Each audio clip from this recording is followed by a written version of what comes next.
Hello, this is Mike Swanson of WallStreetWindow.com. I'm here with a very special guest. I'm speaking with Ike Iossif, who runs the website MarketViews.tv. How you doing today, Ike?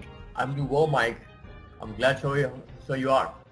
Well, I'm glad you're able to take some time to talk with me because we're kind of in an interesting situation with the stock market, and we last spoke on April the 27th, and you have proprietary indicator. Mike, can you hear Okay. me? Yeah. Hear me? Yeah, you sound fine. Are you there? Are you there? Mike, can you hear me now? Yeah, you Hang never on. went away. Yeah, hang on for a second. Hang on Okay, just 1 second. sure. Um,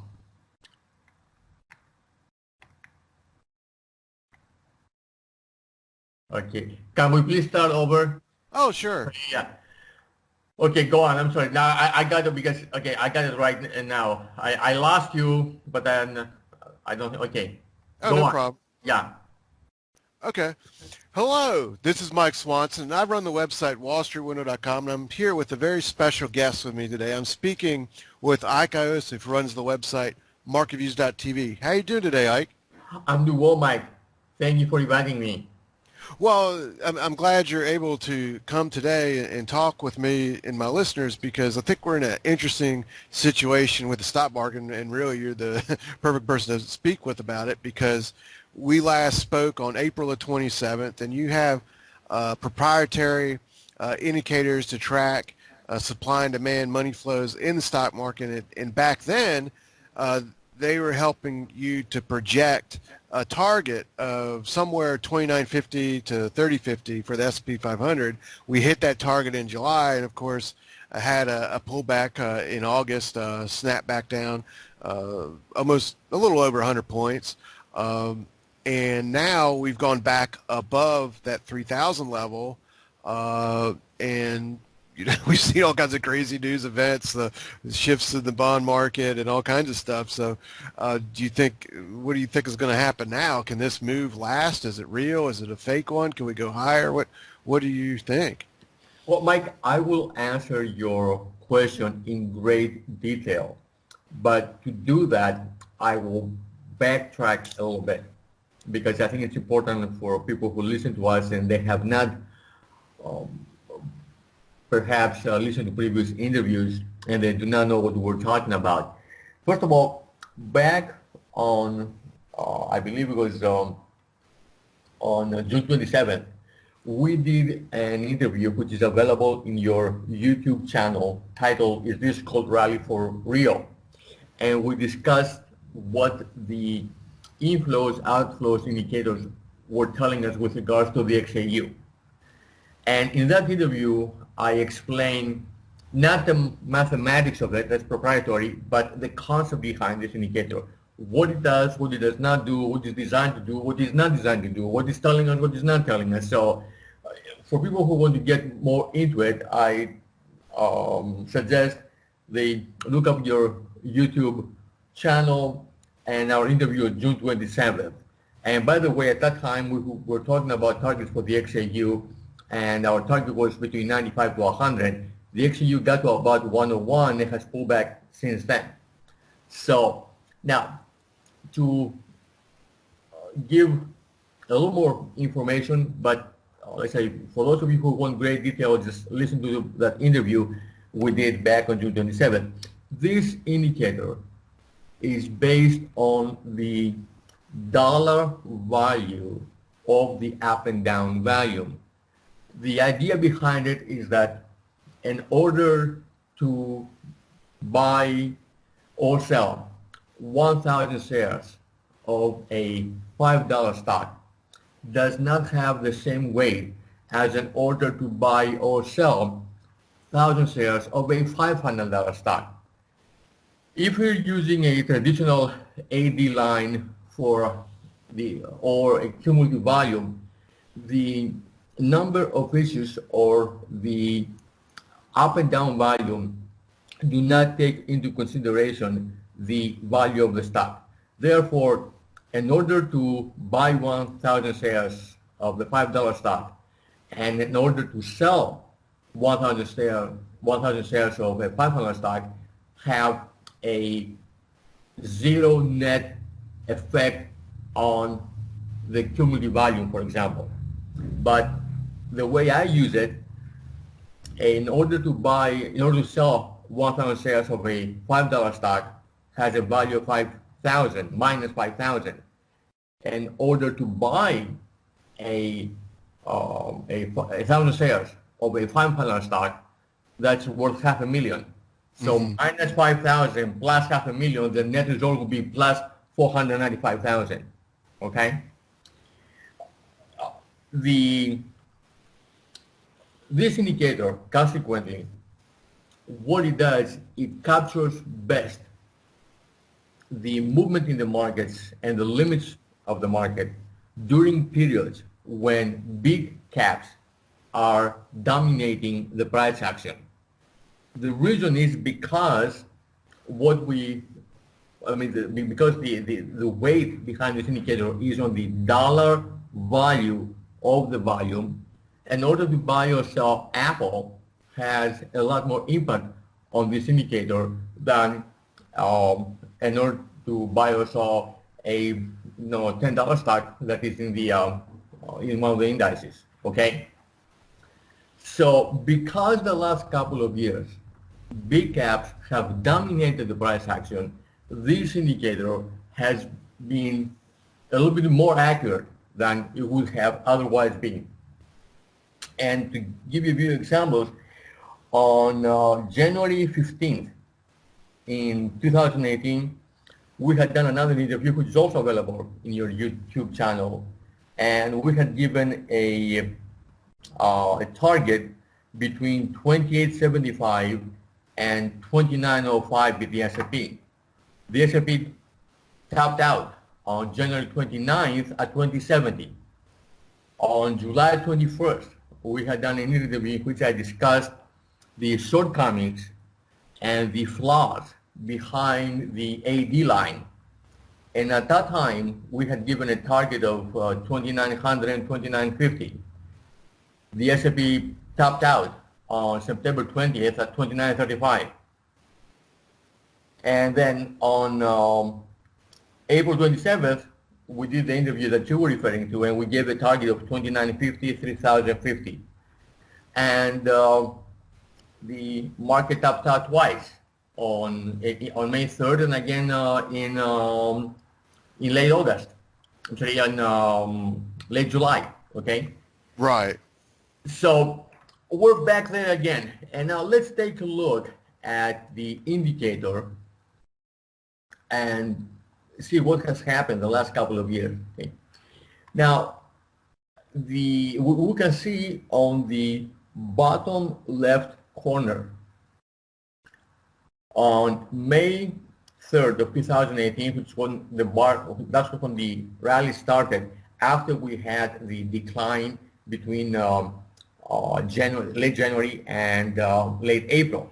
Now, what we can see is that although the market moved steadily higher, this indicator, the inflows, never moved above the 55%. And that indicated it was a weak rally. There wasn't really much sponsorship.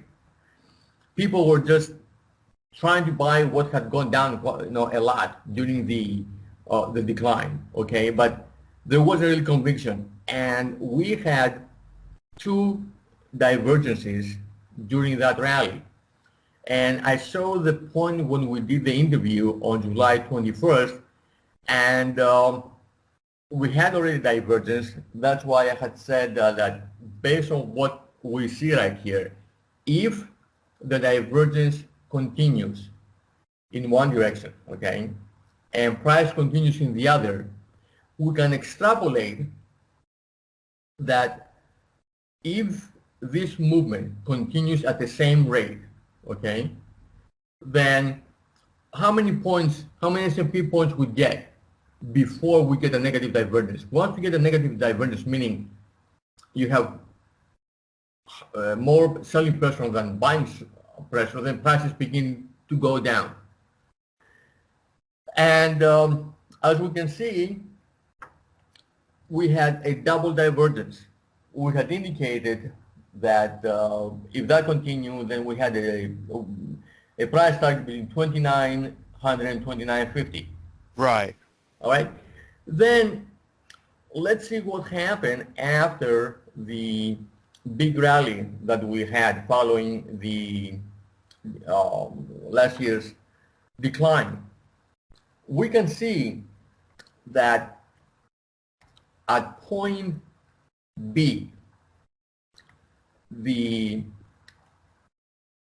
indicator got to the equilibrium line, which is the 50%. At 50%, you have 50% inflows, 50% outflows. That's the equilibrium line, okay?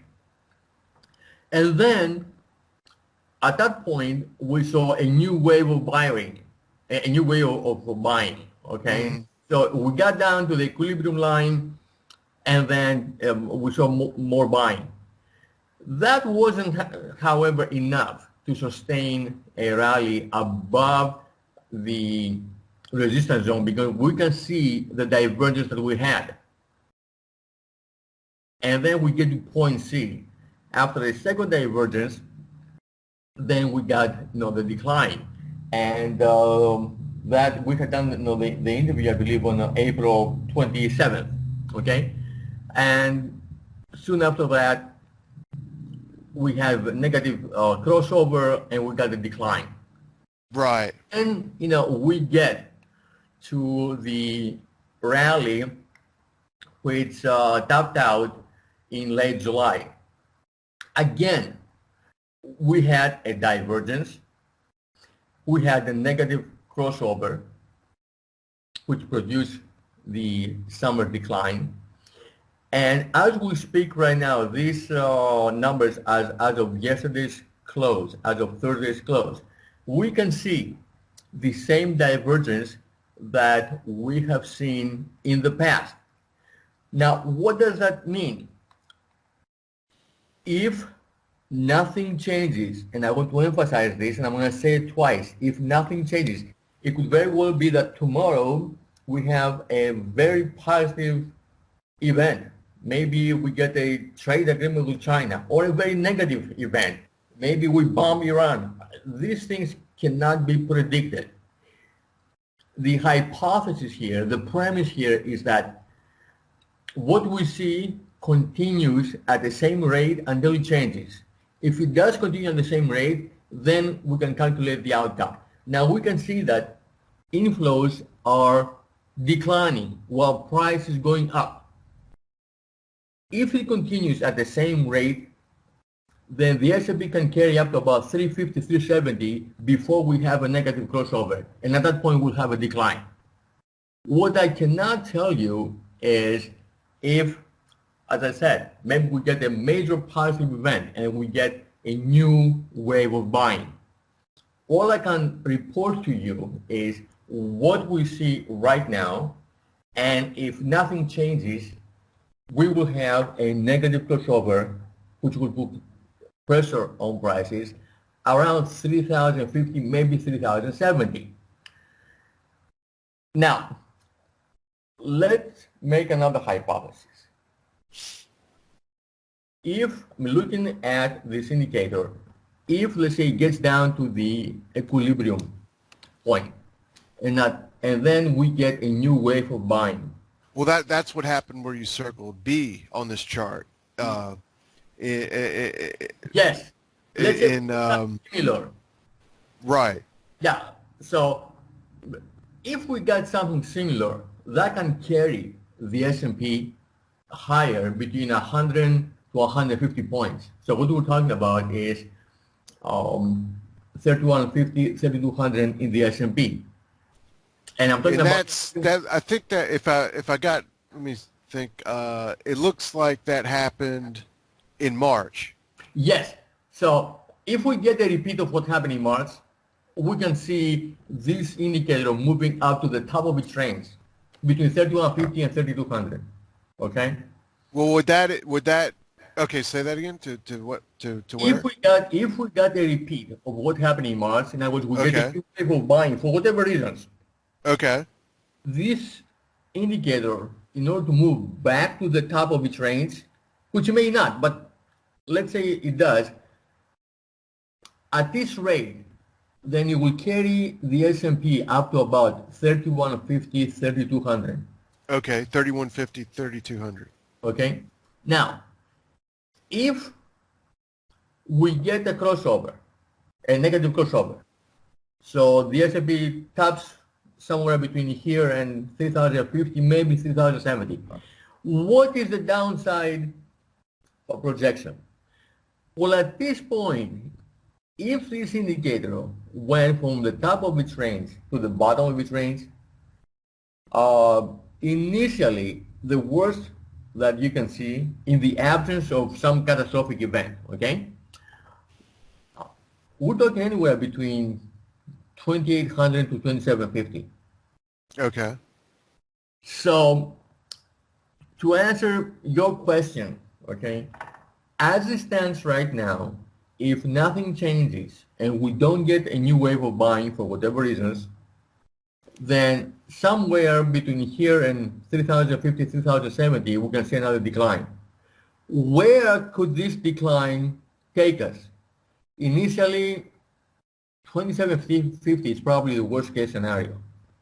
Once we get there, then we have to recalculate and extrapolate, for what may happen afterwards. But at this point, that looks the worst case scenario.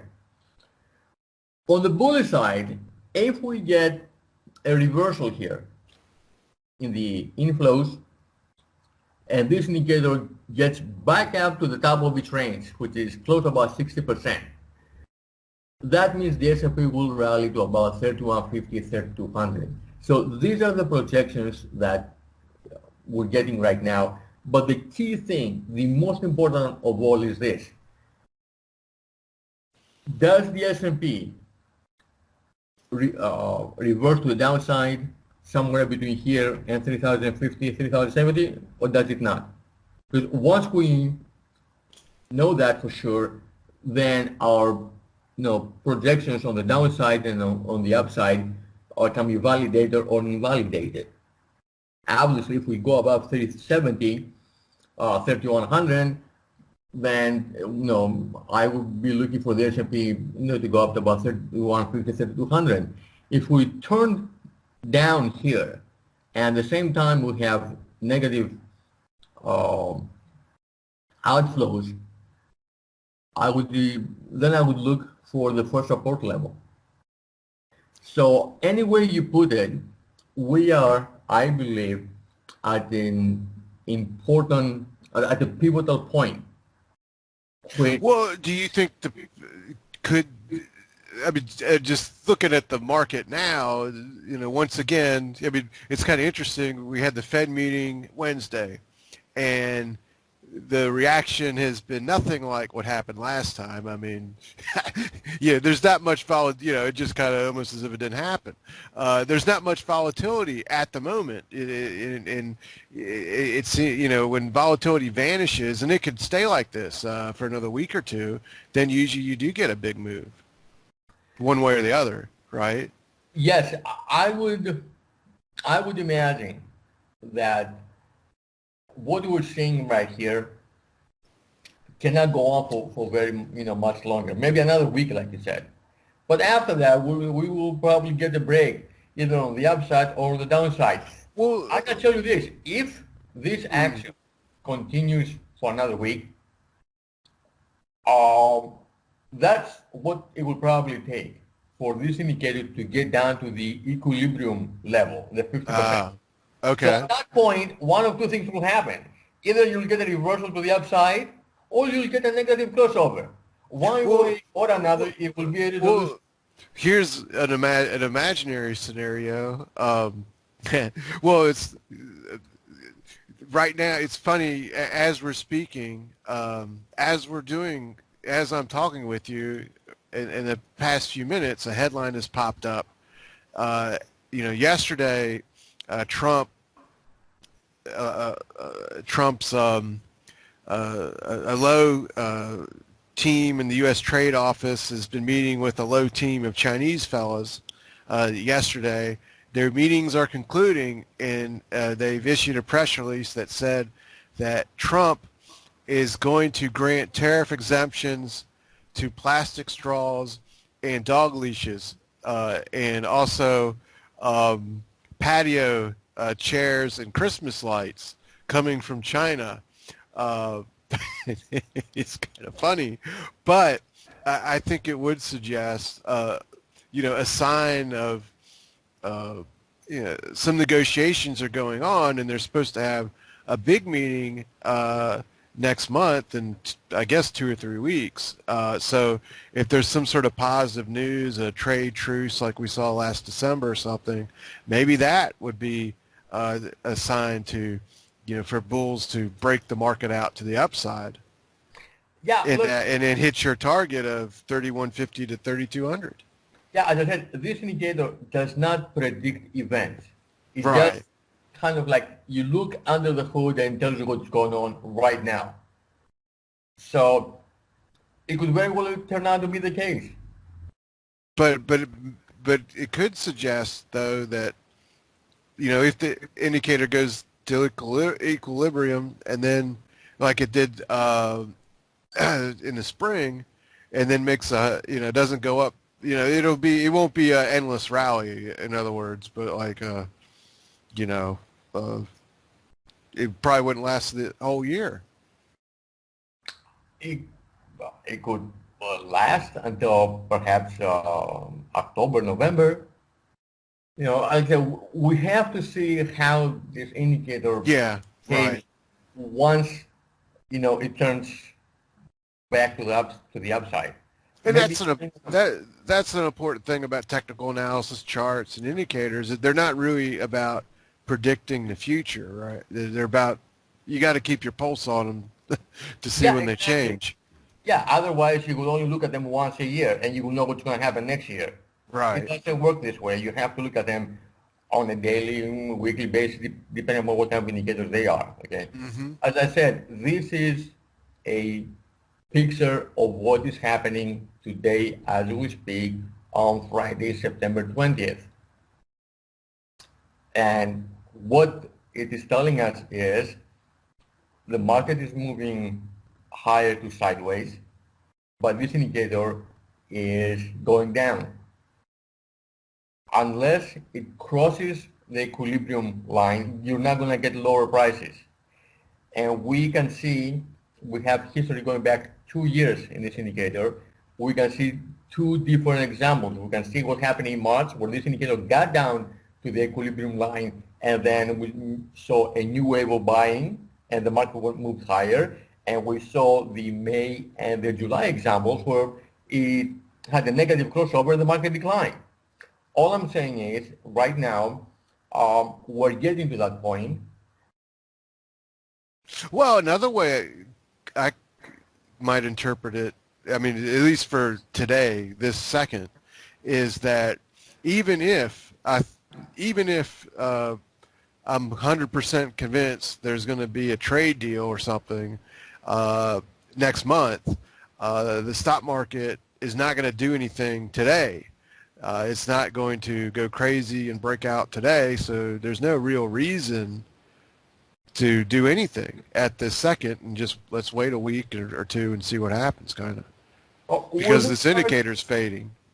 with regards to a trade deal and the market action that will result because of it, I'd like to play devil's advocate. I mean, just a thought, okay? Okay. Now, if you look where the market was when the tariffs were first announced, the first wave of tariffs, okay, and where they are now.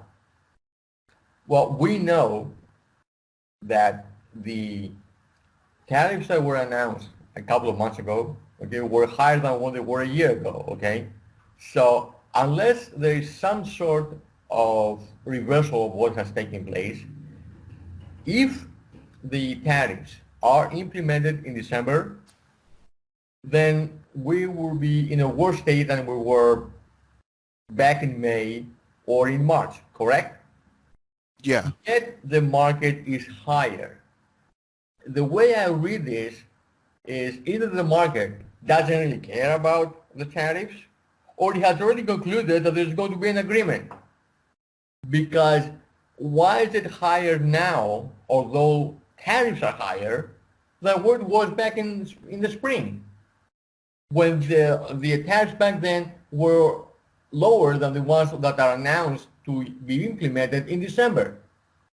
The market action does not indicate that it cares about trade.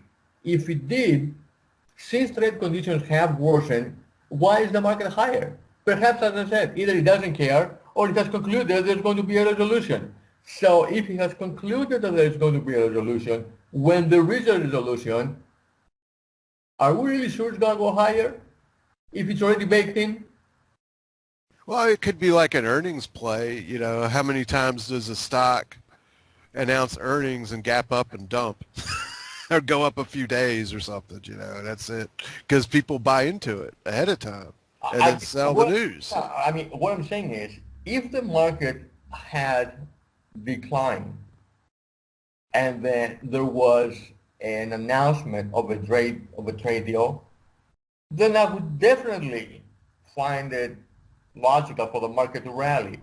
But if the market has rallied into it, I'm not sure how much, of it is already discounted and how much of it has not been discounted. Yeah. Yeah, it's a good point. That's my only, I mean, that is a question that I have to ask myself as an investor. Well, honestly, it's a very tricky stock market. You know, I find it easier myself at just this year to make money in gold and mining stocks because I think the reason is we've already rallied since December quite a lot. So you're trying to play for, yeah, I mean, the bulk of the move is already in whatever is to come, you know? Yeah. So, like I said, yes, we could have a rally after a trade deal is announced.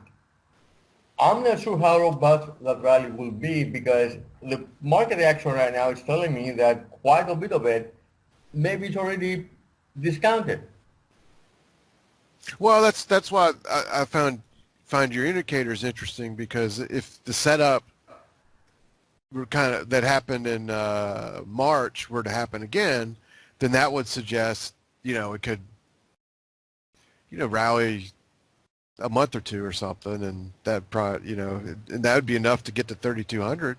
Yeah, exactly. And there you go. You're okay. Then what? Then we'll have to see.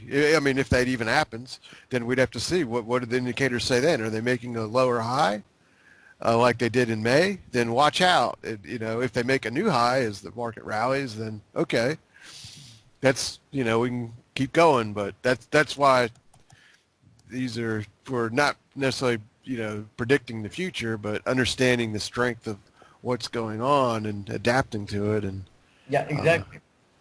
so that's why I have to interview you again and find out what is happening. Of course, I get your updates that you send to your members on this information, and suggest people listening to subscribe so they don't have to wait for a couple months before we do another interview.